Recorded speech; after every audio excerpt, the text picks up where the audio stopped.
All right, guys, this is me again. This is Emmett Stallworth, the Alpha Builder. And I want to talk about something a little bit different today. If you want to do well out here, you can do really, really well if you became a subcontractor. Let's get into it.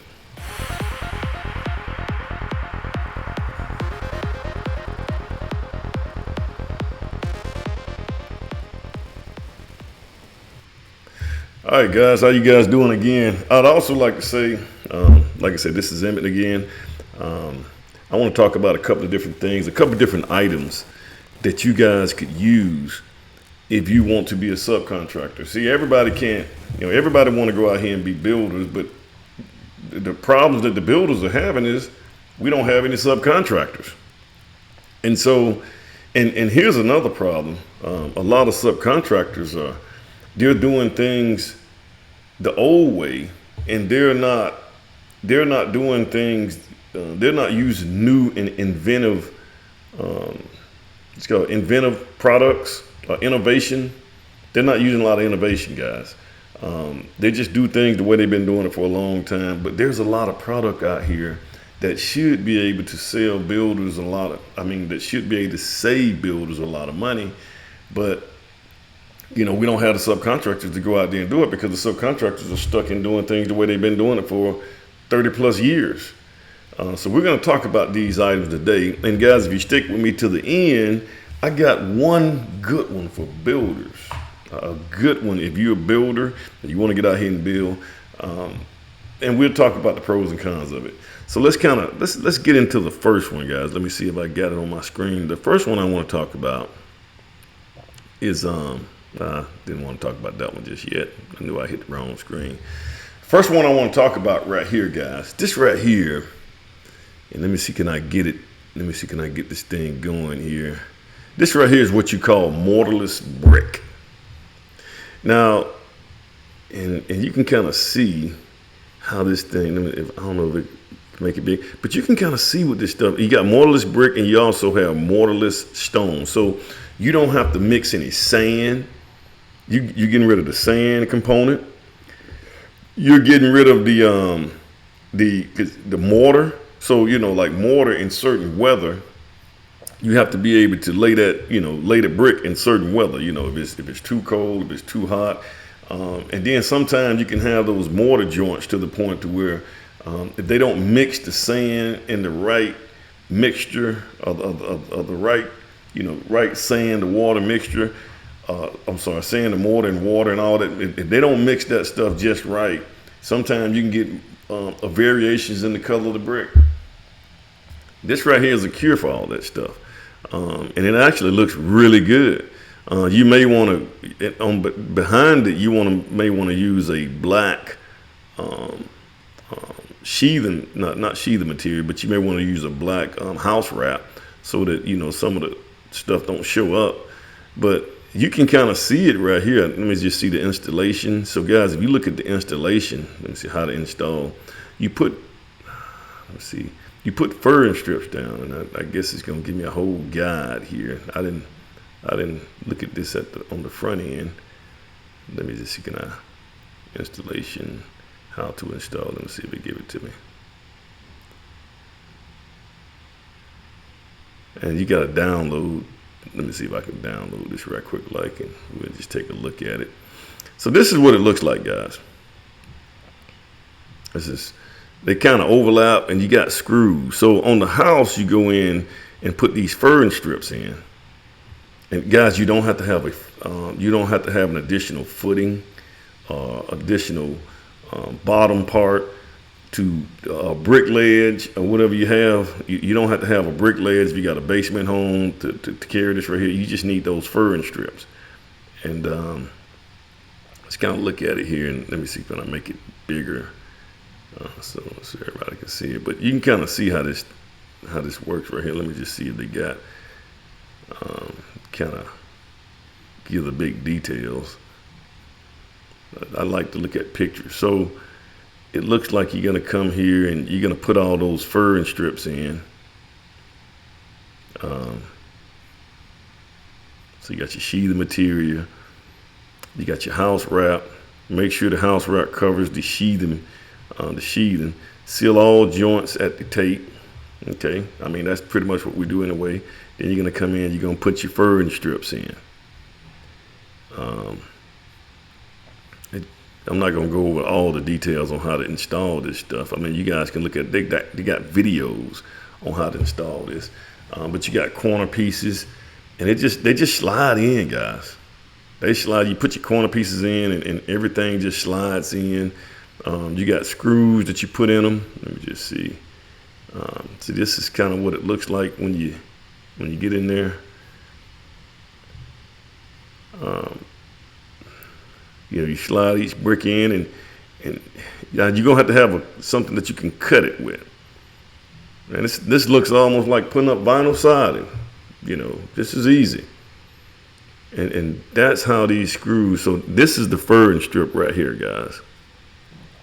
And you run those screws in at an angle, and it grabs that furring strip. Now, if it were me, I probably would make sure that my furring strip actually connects to studs. That's what I would do. So if I got furring strips, they need to hit wall studs too. When I put these furring strips in, I want to go straight here and hit a wall stud.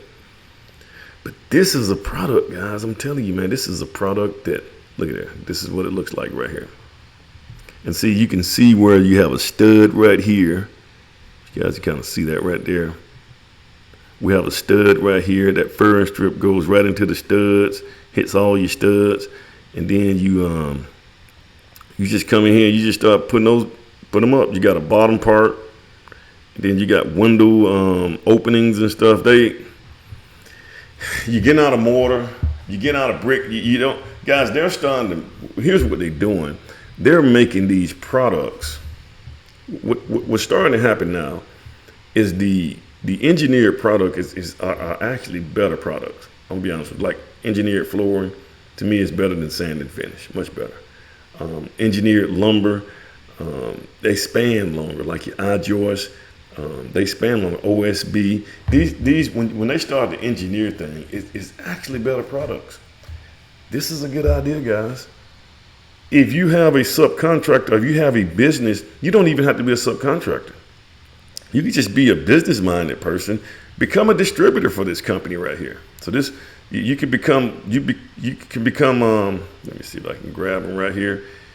Oh man, let me see. I may just need to. Where is my thing at? There we go. You can become a distributor for these guys. Nova Brick. And I'm sure they're competitors, and you can compete with these guys. You can now. Let me just say this right here: the problem that you're going to get into as a builder. Let me just I got to go full screen on this right here, guys.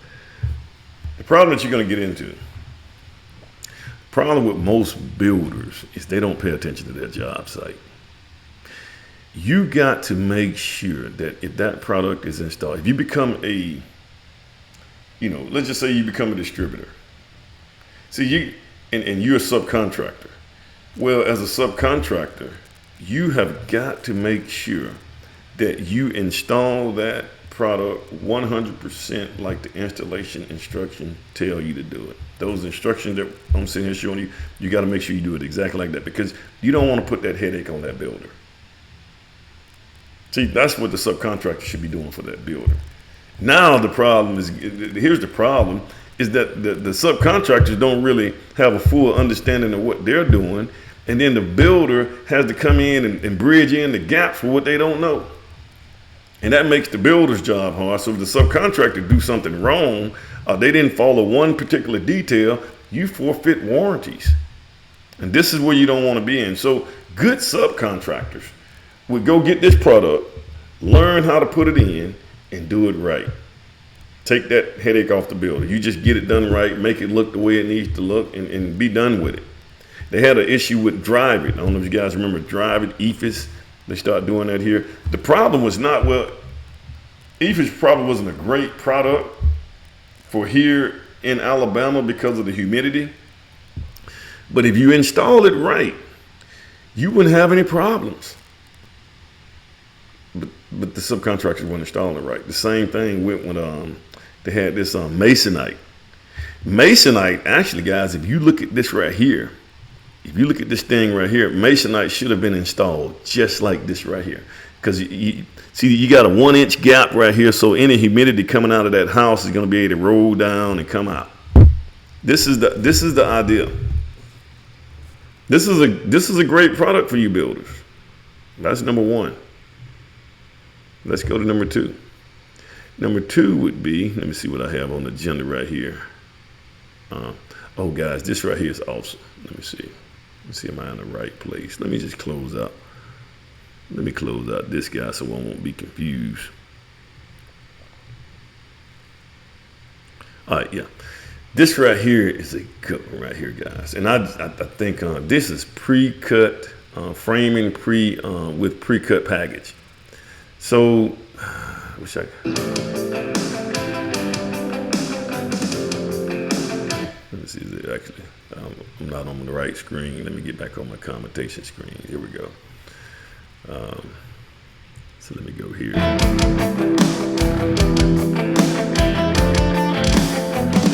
The build show today, we're talking about framing. Now we're out on a job site. This is actually a Mesger Homes job. There's my buddy.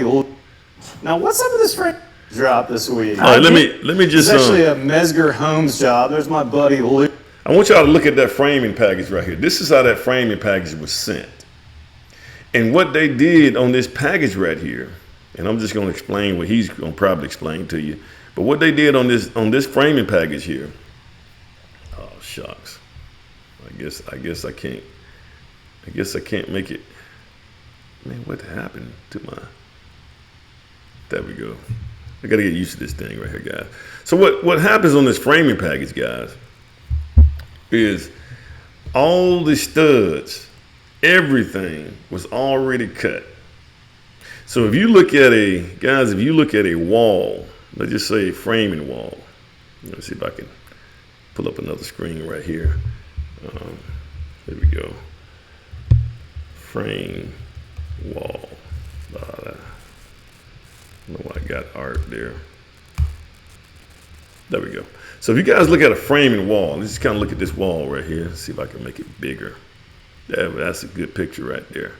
Guys, what they did in this whole house is when the framing package was sent, all the studs were pre-cut. Everything was pre-cut so that when the framers are out there on the site, they don't have to cut any. Well, they may have to cut 1 or 2 items, but if the floor, if you make sure that the floor is level, then you shouldn't have to do any cutting. Because you have all you're gonna have for your door openings, you're gonna have you got your bottom plates, you got your top plates, you got your headers already pre-cut. All you do is assemble and shoot nails in them. You have your king stud already there in that package, the trimmers already there, the seals, the cripples, everything is already pre-cut on the front end. And in that way, you don't have to worry about, number one, you don't have to worry about lumber waste. Let me see, can I get back over here? So you're not dealing with waste. And you guys can go back and look at this video when you guys get a chance. It's framing with pre-cut package. Now, you could also do walls. They make walls like this where you get the walls, or the exterior walls already there, and you go in and frame up. So what you're doing is you taking away the work from the framers. Which really, to be honest with you guys, you really don't want them having to cut and think and figure things out. Well, figure out things to a degree. But when they cutting, a lot of time they don't have the headers and stuff touching. They undercut or overcut, and it just. But this right here would be a good idea for somebody to take advantage of this concept. Maybe get with a lumber company and be a rep for them and have them to cut that stuff and charge. You could charge a little bit more for that framing package, cut like that, but then now you need to reduce the price that you pay in your framers because they don't have to do much cutting. So you got to negotiate that, but the framers probably ain't gonna want to do it. They go, oh no, we got to do. But you guys got to. this is a good idea. And also, we was talking the other day. I had another situation where we was talking about waste and stuff like that, and I did another video on I did it on calculating and estimating the lumber package. So, and I put that in the description box if I can think about it. But there was one comment, and I thought about this a long time ago, and I was going to do a video on it. I just didn't have time to get around to it. But one of the comments was, hey, sometimes the guys grab the wrong lumber when you estimating things, and you have different lumber for different things. The framers grab the wrong stuff and they misappropriate the lumber. Well, what you could do is you can go there and paint. You can take some paint the ends of the lumber. Hey, this orange right here is fleece, floor, and joist over here, and you can color that on the plans. That could be a service. That could save a whole lot of lumber. You can save a heck of a lot of lumber, guys. I've seen so much waste on a site until there was a builder that was building next to me one time, and he probably had 3 houses. I could probably take the waste that he had from those 3 houses and build my own house. And lumber is going to be about 1/4 to 1/5 of the cost of the house. So you don't want to waste a lot of that lumber. I even stopped putting. I used to, at one point in time, I didn't even put dumpsters on my site because out of sight, out of mind. When they just throw it in that dumpster, they don't care nothing about it. It's just wasted. So I want to be able to see all my lumber. So I can go grab things that's over 4 feet and I put it back in the pile. Man, we can use it somewhere. We can use it for dead wood or bracing. You can use it somewhere else. So keep that in mind. I'm not even using the right mic. I'll tell you what, man, I got to get used to this right here. Man, can't get it right. I guess I'm using the right mic now. All right, let's go to the next item, guys. It's right here. Now, I've done one of these right here before, guys. Now, I'm not saying it. Now, this is for the builders. So I got 2. The first one we did was mortarless brick. That's a good one, guys. Become a distributor, subcontractors. The next one is pre-cut studs, pre-cut wall packages. That's another good idea. That's 2. That's the third one. And I've actually done this right here before, but man, we ran into so many headaches, man. But now I'm the right guy now for it now, but we ran into so many headaches. I really just paved the way for other builders. But I was the one that had to navigate and fight through this stuff. And then when we got to the final, when we got it done, I ended up. It was just so hard to do. It gave us a bad taste. So we got to pivot and figure something else out. But this is a great idea, guys. Let me see if I can get this one right here, guys. This right here is a modular. I think this is the future. Yeah, I'll tell you what. We got. I think this is the future of building.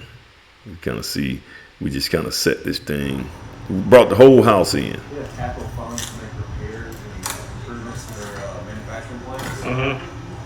So they bring the knowledge on they have. You kind of see what we got there. Guys, I think this we got the foundation ready, so we had to prep this foundation to take this thing. That guy right there is the installer. I have my installer's license too, guys, as well. So install and put it there. That's the state inspector right there. He comes in. I was like, man, you need to leave, but he kind of stuck around. You kind of see. Let's see, we got it right here. They got to set that thing just right. It took them about a day to set it. Here's another thing, guys. It took about a day to set that thing. Testing. 1, 2, 3. I guess I am. All right.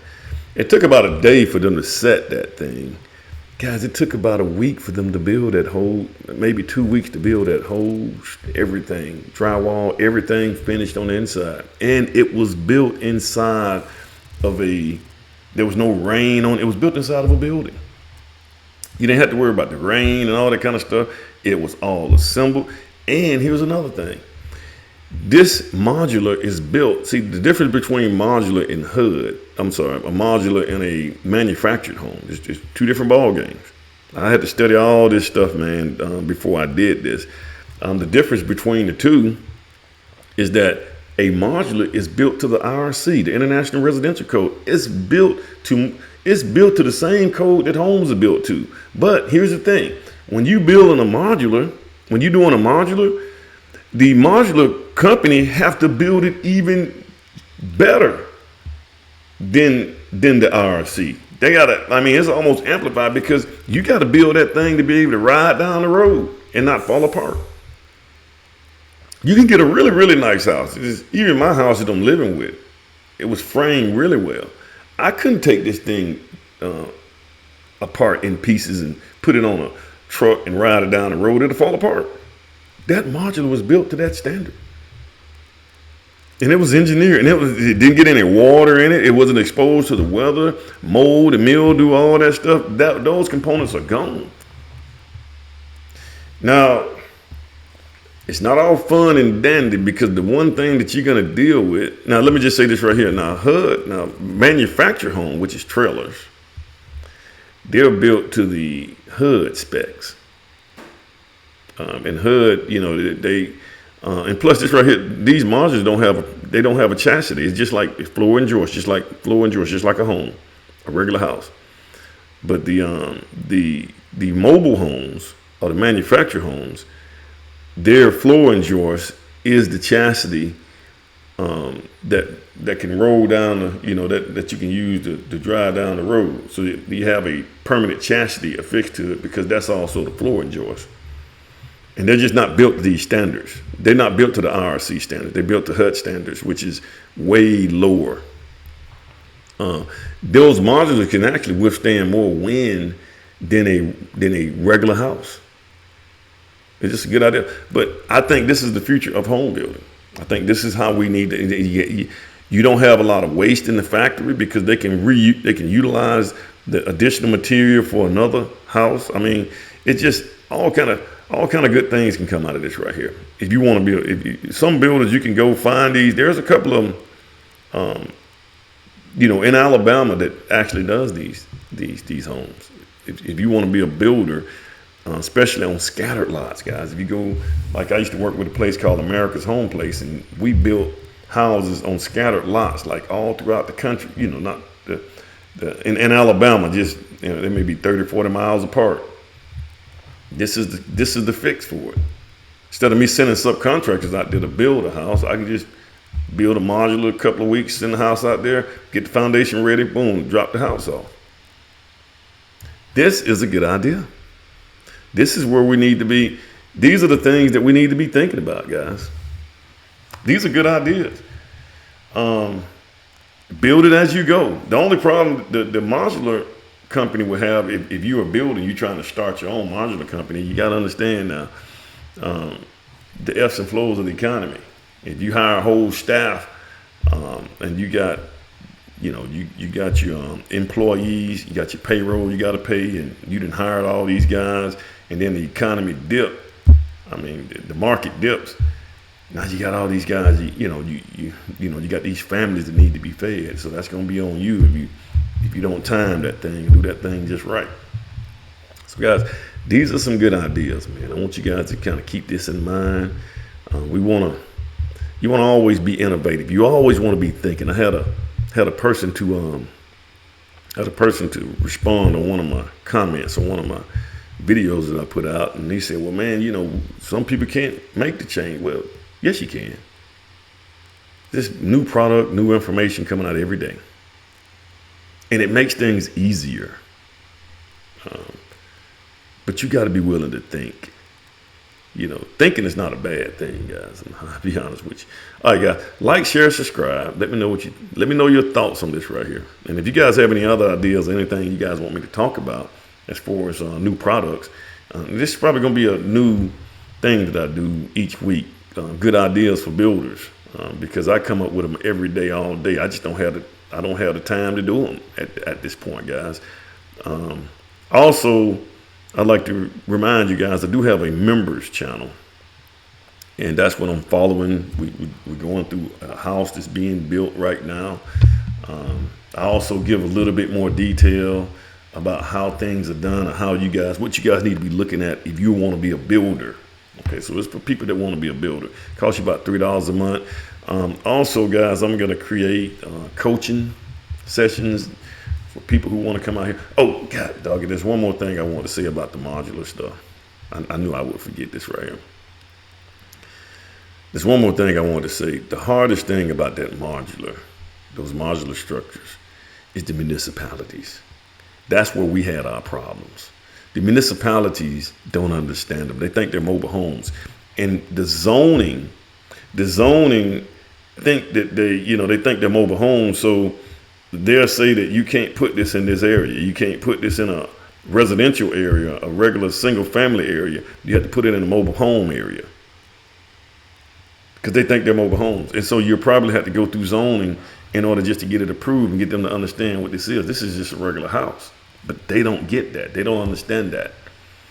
And that's just what you deal with. I had to go to zoning meetings and stuff and get them. I had to get, Birmingham, man, I had to get the whole staff to go down there to the state and learn what this was. And then once I got everything approved, they just gave me so much headaches until I just said, man, I'm going to have to pivot some other time with this right here. And then somebody else started coming and do the modulars and stuff. So, like, share, subscribe. You guys become part of the members channel, and you guys have a good one. Let me see if I got another intro.